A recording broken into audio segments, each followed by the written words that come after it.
సత్యమూర్తి గారు, వాస్తవానికి టార్గెట్ పవన్ కళ్యాణ్ అని చెప్పి తీసుకోవడంతో 2024లో ఘోర పరాభవం చూశారు. అది కాక గుడివాడ అమర్నాథ్ లాంటి వాళ్ళు కూడా చాలా బహిరంగంగా బయటకు వచ్చి మేము పవన్ కళ్యాణ్ గారిని వ్యక్తిగతంగా మాట్లాడినందుకు, అదేవిధంగా దూషించినందుకు ఖచ్చితంగా ఓటమిలో చాలా వరకు భాగం అదే అని చెప్పేసి అనడం, ప్లస్ కాపులతో తిట్టించడం కూడా కొంత ఎఫెక్ట్ కొట్టిందని చెప్పేసి అన్నారు. మళ్ళీ సేమ్ అదే ఫార్ములాని ఏదైతే టార్గెట్ పవన్ కళ్యాణ్ అని చెప్పి విజయసాయి రెడ్డి గారు ఇచ్చినటువంటి ఫార్ములాని మళ్ళీ పదే ఉపయోగిస్తున్నారు. దీన్ని ఎలా చూడాలి సార్? ఎన్ని జన్మలెత్తినా జగన్మోహన్ రెడ్డి మళ్ళీ అధికారంలోకి రావటం జరగదు.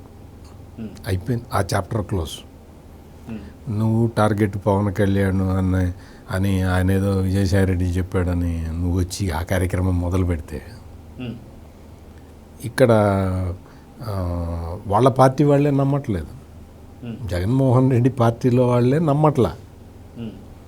మీరు చూడండి, పవన్ కళ్యాణ్ మొన్న తమిళనాడులో విజయ్ ముఖ్యమంత్రి అయిన తర్వాత జగన్మోహన్ రెడ్డి క్యాంపెయిన్ రన్ చేశాడు కదా. మొత్తం సింహం సింగిల్గా వస్తుంది, మా అన్న సింగిల్గా వచ్చాడు, విజయ్ సింగిల్గా వచ్చాడు, ముఖ్యమంత్రి అయ్యాడు, మరి పవన్ కళ్యాణ్ నువ్వు కూడా సింగిల్గా రా అని క్యాంపెయిన్ మొదలుపెట్టాడు కదా. మీరు ఆ క్యాంపెయిన్ మొత్తం చూడండి, మీరు సోషల్ మీడియా పోస్టులు అన్నీ కూడా చూడండి, ఎక్స్లో కానీ ఇన్స్టాగ్రామ్లో కానీ యూట్యూబ్లో కానీ. ఆ పోస్టులు అన్నీ కూడా ఈ జగన్మోహన్ రెడ్డి పెయిడ్ బ్యాచే చేశారు. వాళ్ళ పార్టీకి సంబంధించిన ఇతర నాయకులు కూడా అందులో పార్టిసిపేట్ చేయాలి. మీరు కావాలంటే చెక్ చేయండి. అంటే సోషల్ మీడియా క్యాంపెయిన్ మొత్తం వాళ్ళ పార్టీ తరఫునే చేశారు. అందులో వాళ్ళ పార్టీ నాయకులే పార్టిసిపేట్ చేయలేదు. ఇది మీరు అండర్లైన్ చేసుకోండి. అంటే ఈ జగన్మోహన్ రెడ్డి చెబుతున్న టార్గెట్ పవన్ కళ్యాణ్ ఫార్ములాని వాళ్ళ పార్టీ వాళ్ళే ఫాలో కావట్లేదు. ఎందుకు అంటే అది కుదిరే పని కాదు అని వాళ్ళకి స్పష్టంగా అర్థమైపోయింది. పవన్ కళ్యాణ్ని టార్గెట్ చేయటం అనేది ఇంపాసిబుల్ అని అర్థమైపోయింది. అందుకని జగన్మోహన్ రెడ్డి కాపుల్ని రెచ్చగొడదామని పవన్ కళ్యాణ్కి పోటీగా కాపు నాయకుడిగా నువ్వు అంబటి రాంబాబుని ప్రొజెక్ట్ చేసినప్పుడే నీ తెలివితేటలు అర్థమైనాయి. నీ తెలివితేటలు, నీ బుర్ర ఏ స్థాయిలో ఆలోచిస్తున్నది అనేది అప్పుడే అర్థమైంది. అంబటి రాంబాబుని ఒక కాపు నాయకుడిగా ప్రొజెక్ట్ చెయ్యటమే నీ భావ దారిద్ర్యం. నీకు అసలు ఆలోచన పరిజ్ఞానం లేదు అనేదే ఆ ఇన్సిడెంట్ స్పష్టం చేస్తున్నది. అంబటి రాంబాబుని ఎగేసి అంబటి రాంబాబుతోటి చంద్రబాబు నాయుడిని అమరాబూతులు తిట్టించి దాన్ని అంబటి రాంబాబు కారులో కూర్చున్న ఈ జగన్మోహన్ రెడ్డి మనిషి రికార్డు చేసి దాన్ని బయటికి విడుదల చేసి ఆ బయటికి విడుదల అయిన దాన్ని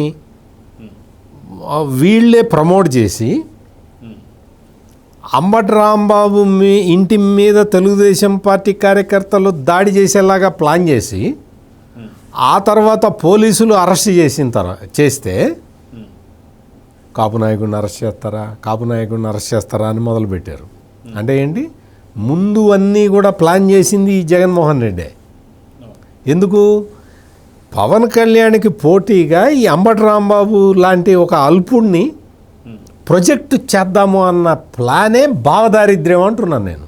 అంటే ముద్రగడం చేద్దాం అనుకుంటే ఇది నేను నెక్స్ట్ అదే చెప్పబోతూ ఉన్నా.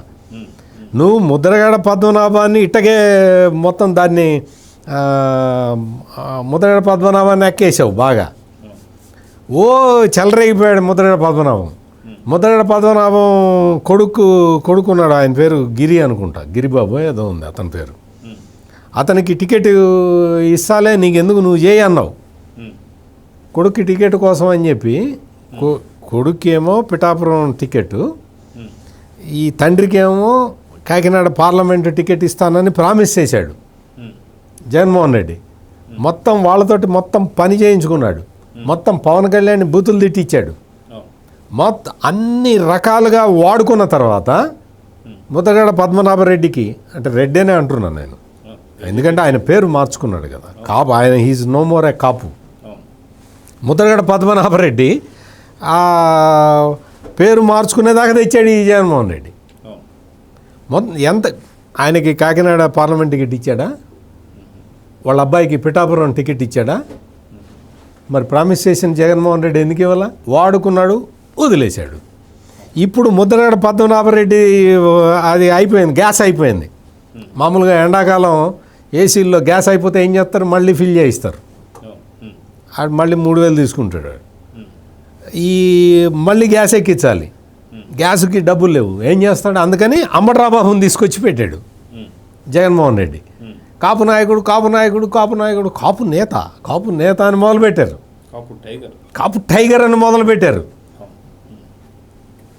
ఈ అంబటి రాంబాబు కాపు టైగర్ కాదు కదా, అసలు కాపుల్నే బూతులు తిట్టిన నాయకుడు.